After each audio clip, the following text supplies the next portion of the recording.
feu d'amour. Asseyez-vous.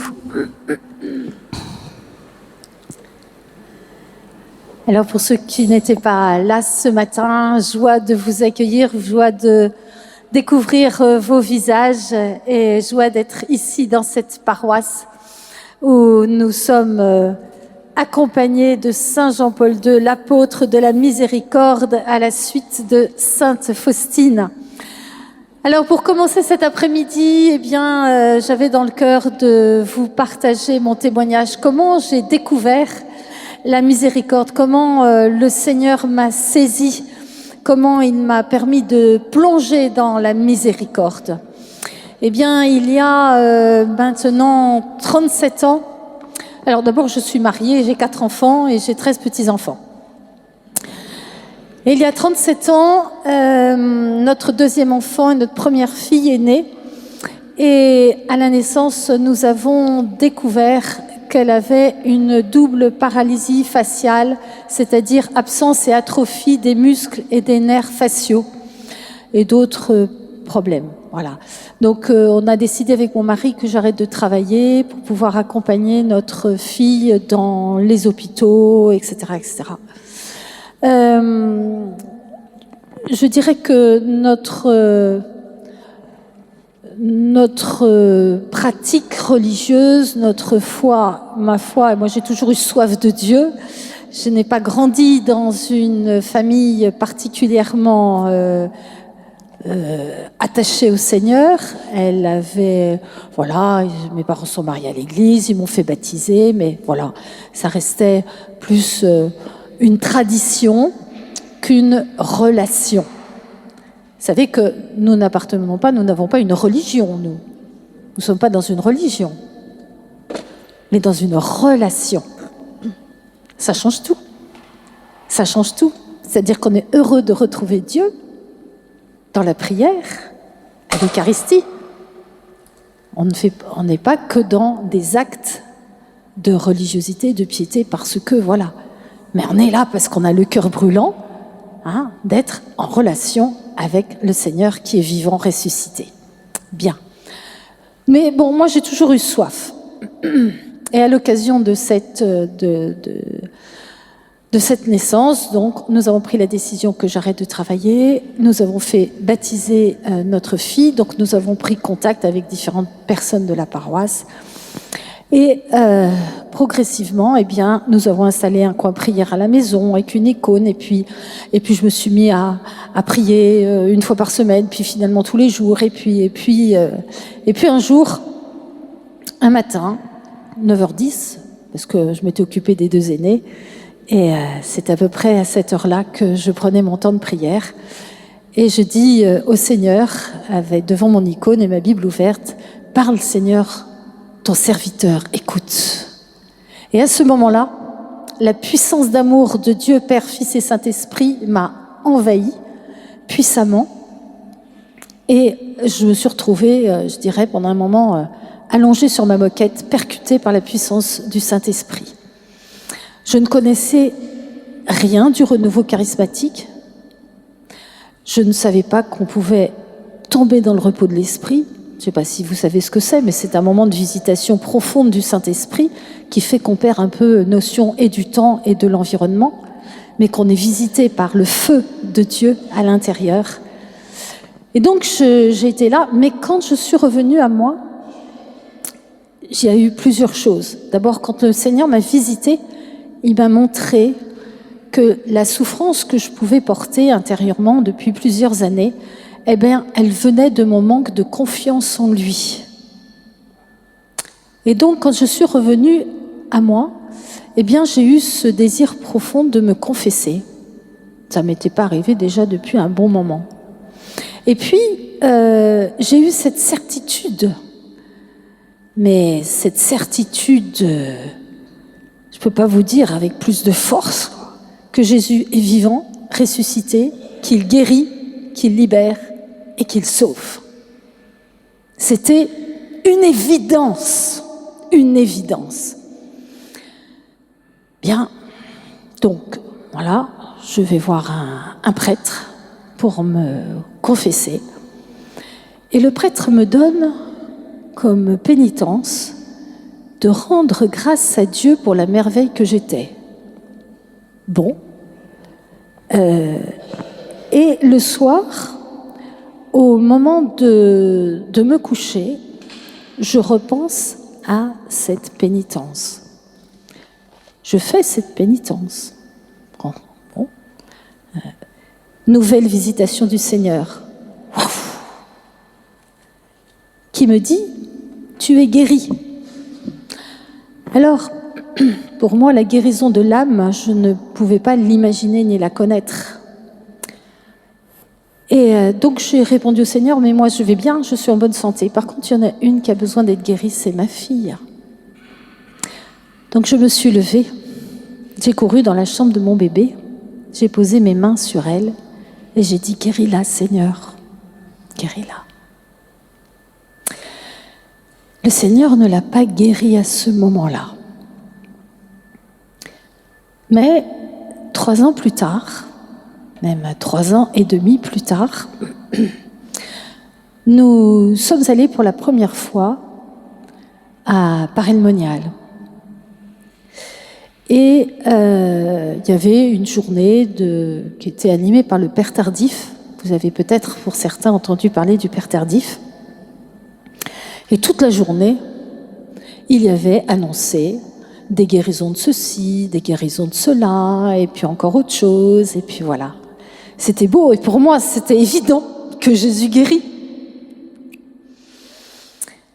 Et puis le Père Tardif est reparti, et il n'y avait rien pour notre fille Aurélie. Et là, c'était un peu dur. C'était un peu dur. Mais le soir, en revenant à la veillée,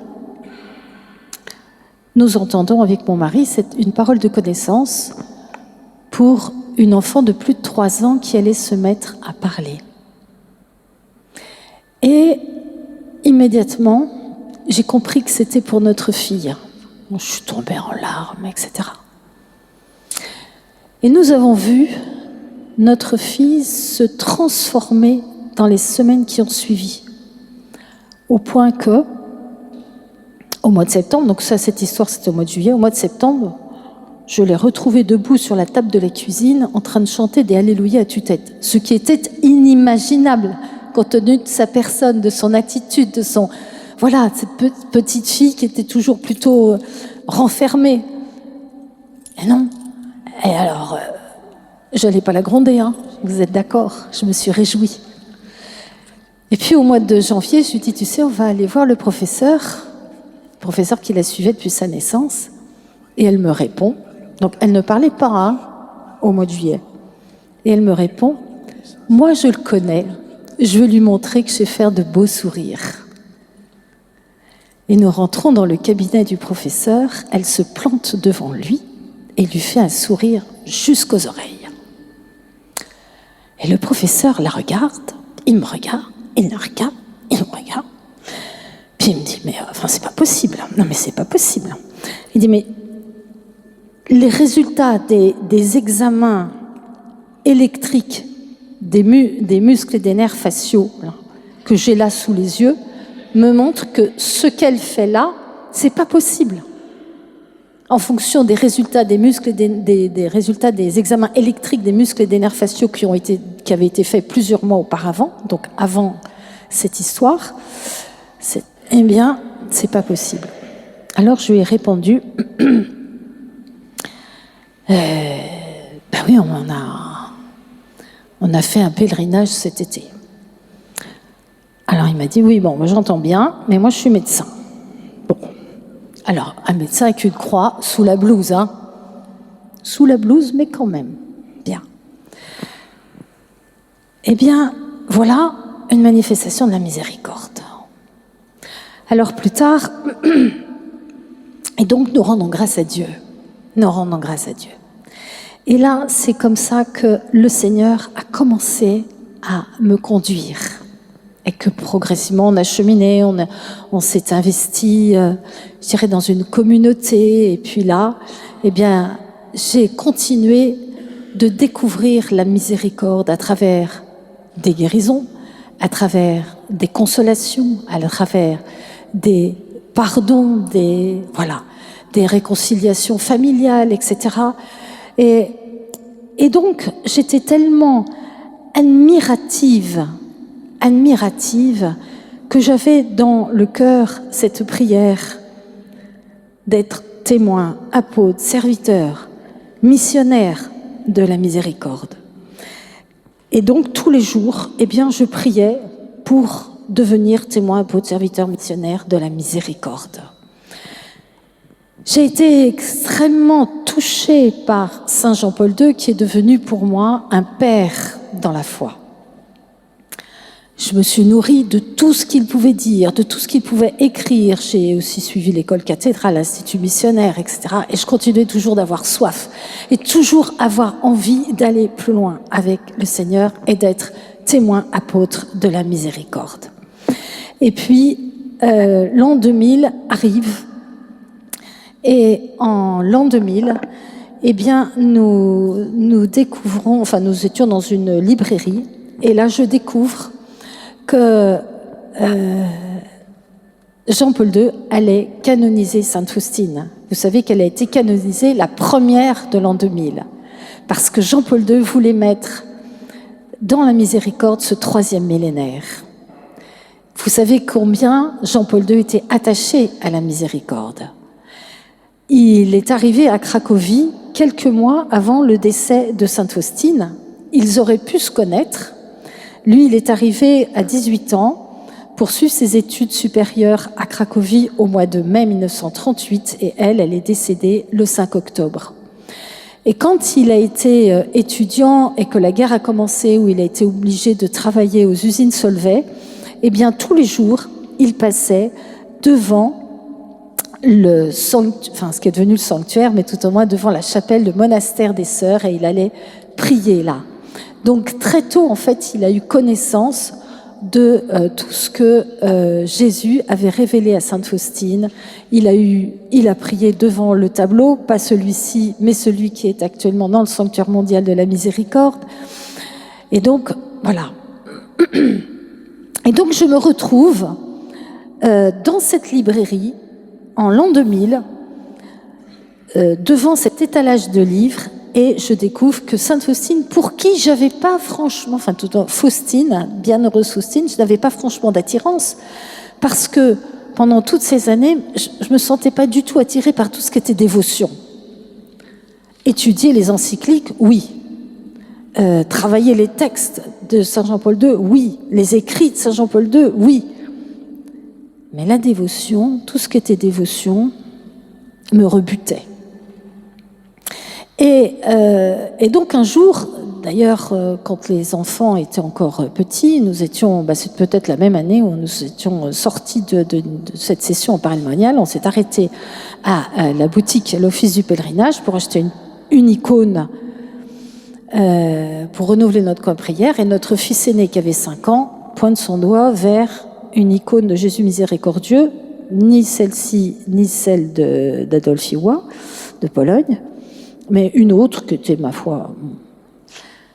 Et il la pointe en disant, de toutes les icônes qui sont là dans la boutique, c'est celle-là qui est la plus belle. Et on s'est regardé avec mon mari, on a fait... Oh. Va falloir qu'on éduque la fibre artistique de cet enfant. Hein. Vous voyez, n'était pas branché. J'étais pas branchée.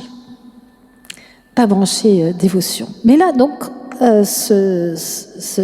en l'an 2000, dans cette boutique, je réalise, que Jean-Paul II, pour qui j'avais une énorme admiration et que je suivais et que j'écoutais, allait canoniser Sainte Faustine, que Sainte Faustine était apôtre de la miséricorde, et moi j'avais ce désir fort dans mon cœur.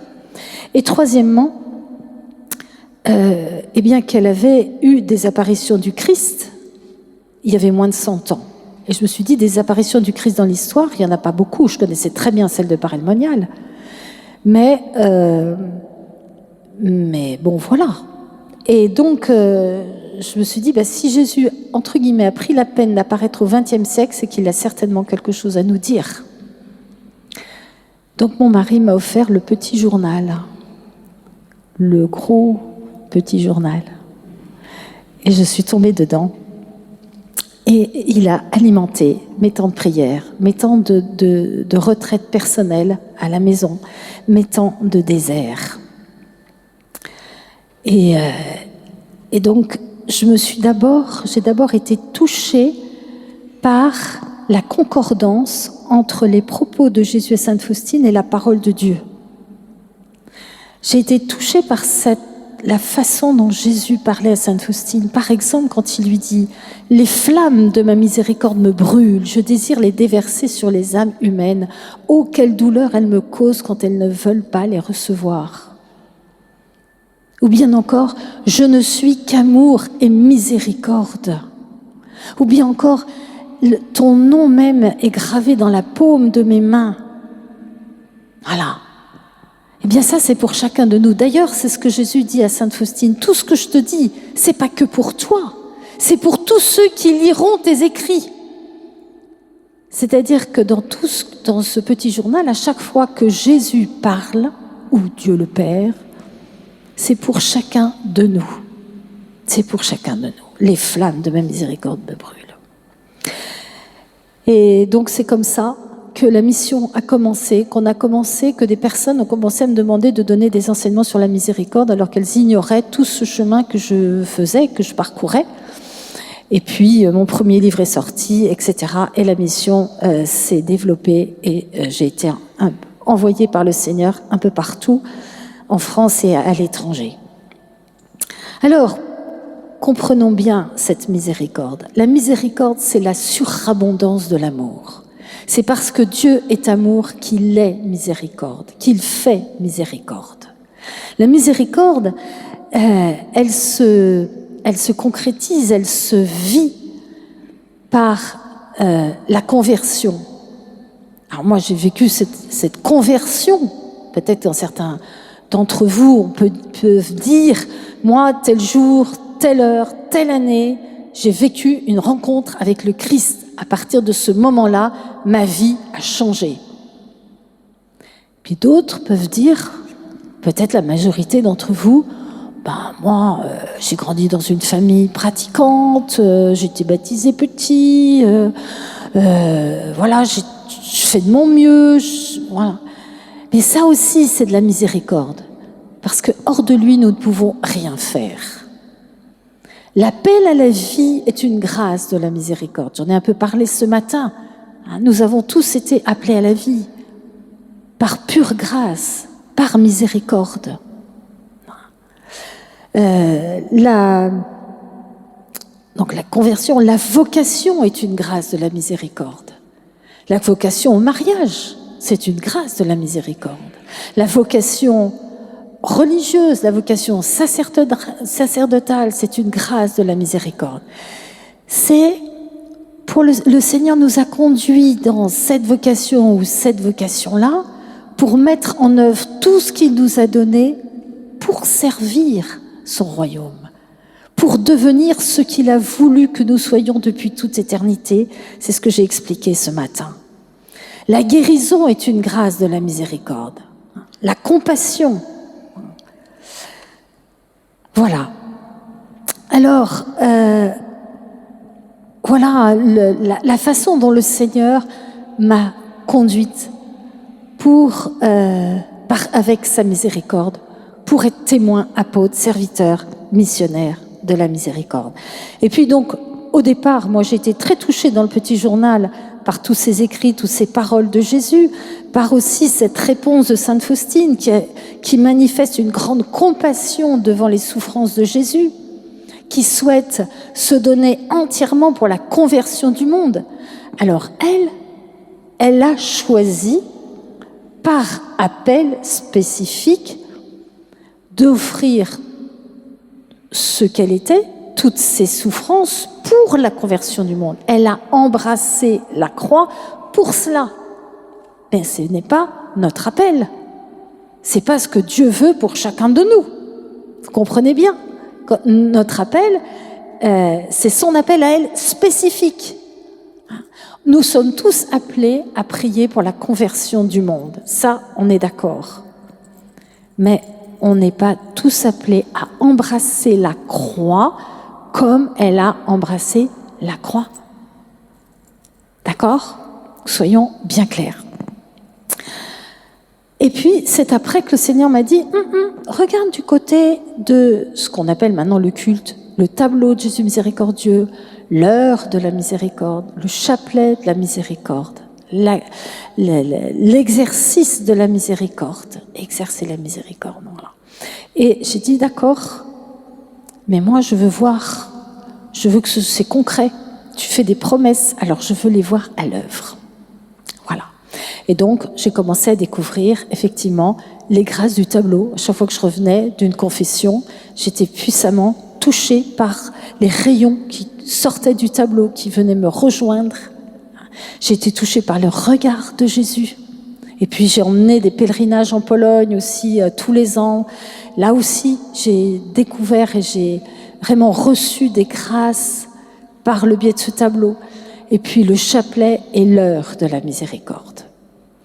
Alors, comme nous allons bientôt à 15h prier cette heure de la miséricorde, j'aimerais déjà que vous introduire ce que nous allons vivre. Qu'est-ce que l'heure de la miséricorde ? Jésus a dit à cette heure, je ne saurais rien refuser celui qui me prie par ma passion. À 15h, Jésus demande, tous les jours, à 15h, plonge-toi dans ma miséricorde, ne serait-ce qu'un instant. Plonge-toi dans ma miséricorde. Si tu as le temps, tu fais le chemin de croix. Si tu n'as pas le temps, eh bien, tu viens adorer ma miséricorde dans le Saint-Sacrement. Et si tu ne peux pas, eh bien, là où tu te trouves, plonge-toi quelques instants dans ma miséricorde. C'est une heure de grande miséricorde. À cette heure, je ne saurais rien refuser à celui qui me prie par ma passion. Alors c'est beau parce que nous voyons que quelquefois nous pouvons être effectivement à l'église pour prier, plonger dans la passion du Seigneur, mais quelquefois nous sommes retenus au travail, avec les courses, avec les enfants, ou autres, ou auprès d'un malade, et on ne peut pas forcément, à ce moment-là, méditer la passion du Seigneur. Donc, mais nous pouvons toujours, à 15h, nous unir en pensée, en esprit, avec la passion du Seigneur. Alors, comme nous allons prier ensemble, eh bien, j'aimerais vous introduire cette méditation de 15h par le texte, déjà, un texte qui se trouve dans les Actes des Apôtres, au chapitre 3, les premiers versets du chapitre 3.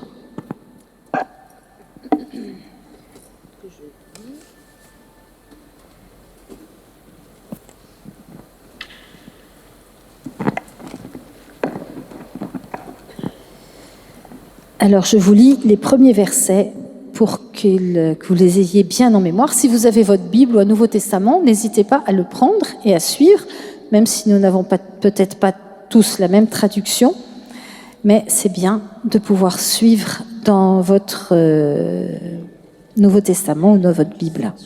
Actes, chapitre 3. Pierre et Jean... Je vois que vous faire dans vos sacs là. Pierre et Jean montaient ensemble au temple à l'heure de la prière. C'était la 9e heure. Il y avait un homme boiteux de naissance qu'on portait et qu'on plaçait tous les jours à la porte du temple, appelé la Belle, pour qu'il demande l'aumône à ceux qui entraient dans le temple. Cet homme, voyant Pierre et Jean qui allaient y entrer, leur demanda l'aumône. Pierre, de même que Jean, fixa les yeux sur lui et dit « Regarde-nous ».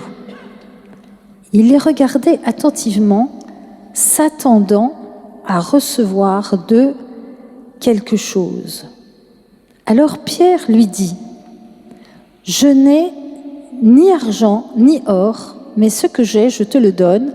Au nom de Jésus-Christ de Nazareth, lève-toi et marche. » Et le prenant par la main droite, il le fit lever.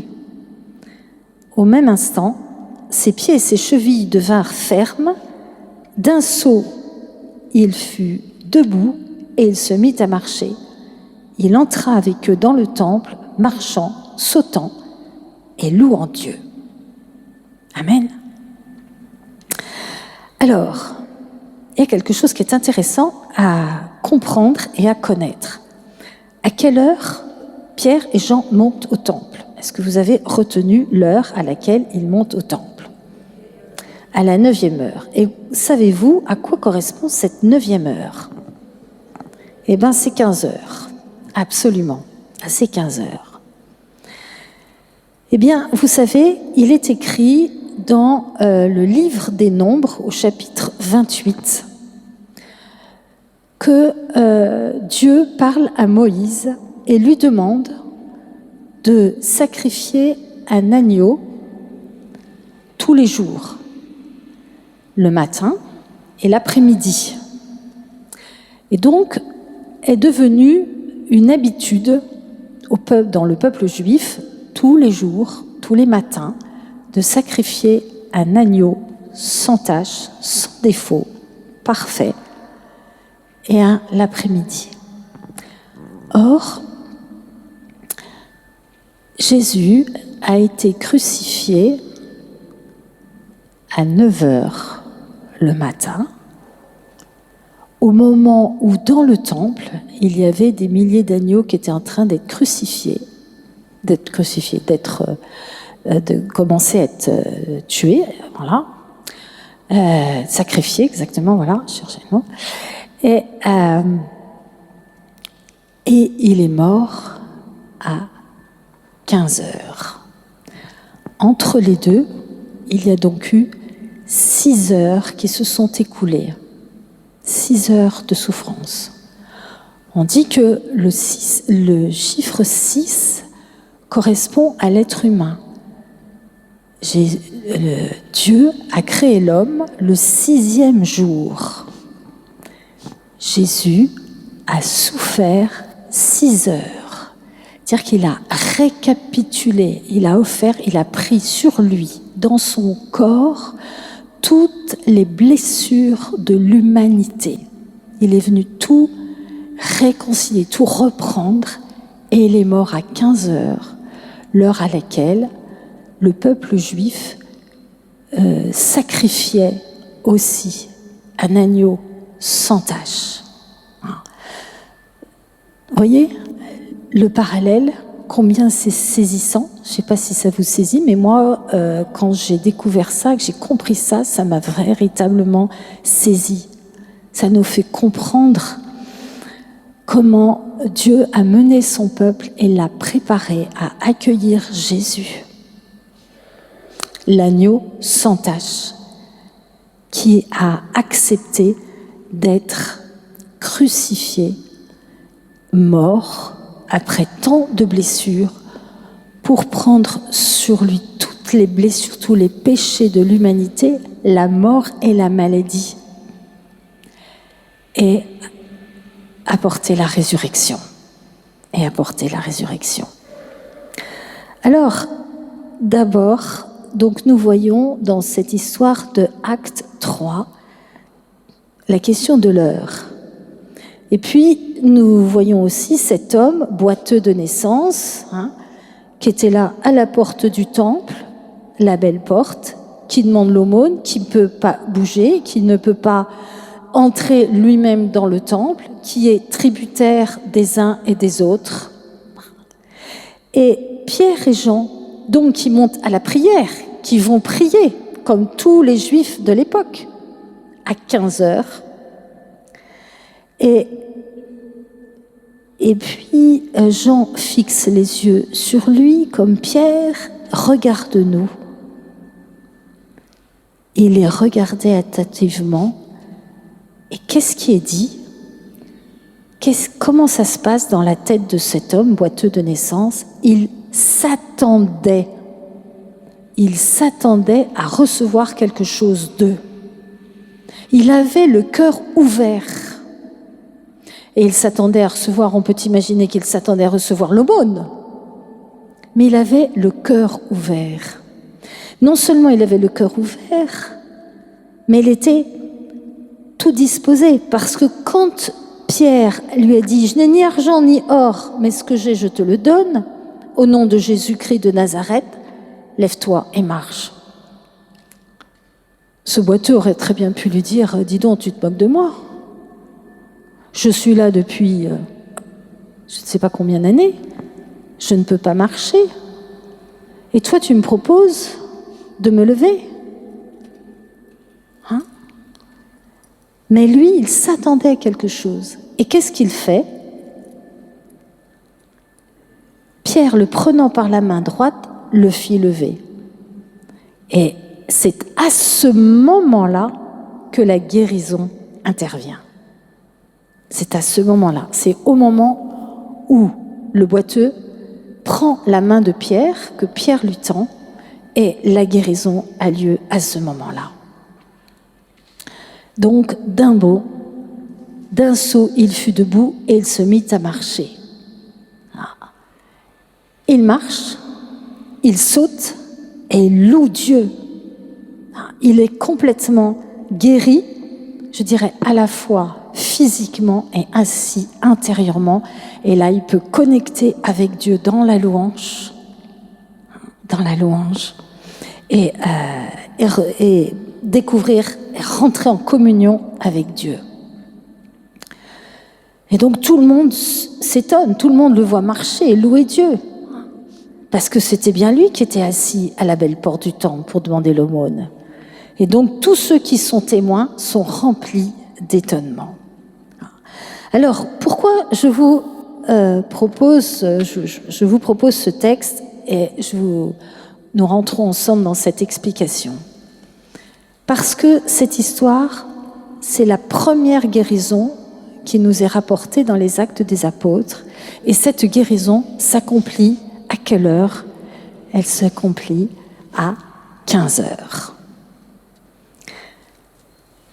À 15 heures, quand Jésus s'est offert sur la croix, nous est dit, par ses blessures, nous trouvons la guérison.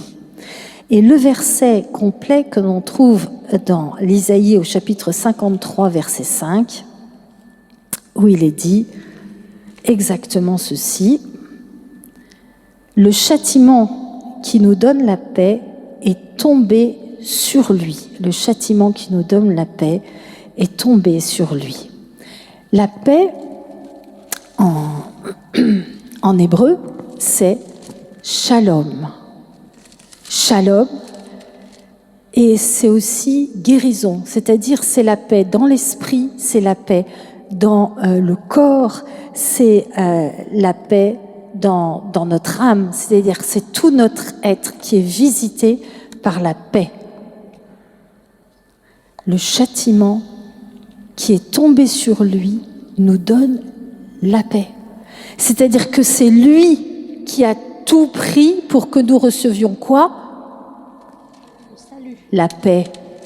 La paix, la vie éternelle, la paix intérieure, la paix par rapport à notre péché, la paix et la guérison aussi physique.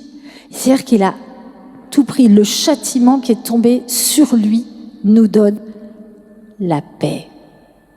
C'est le shalom.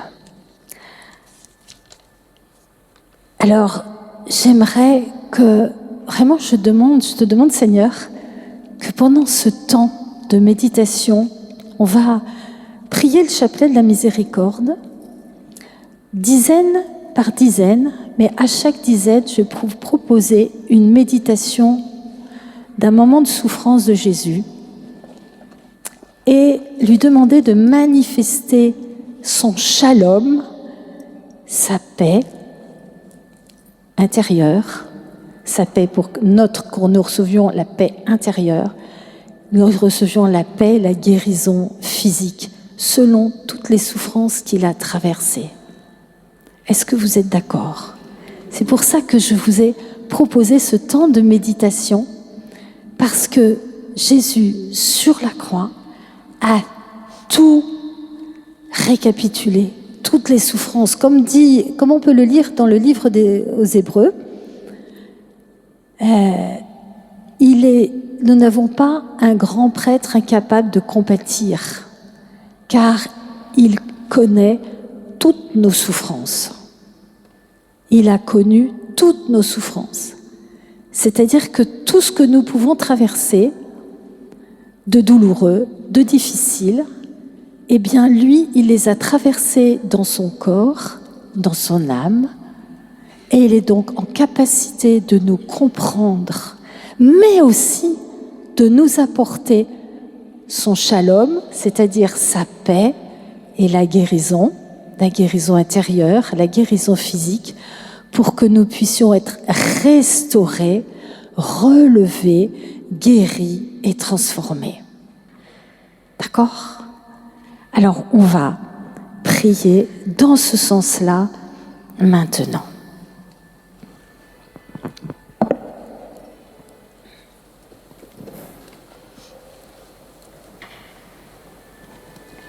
On prend un petit chant à la miséricorde pour introduire notre temps de prière.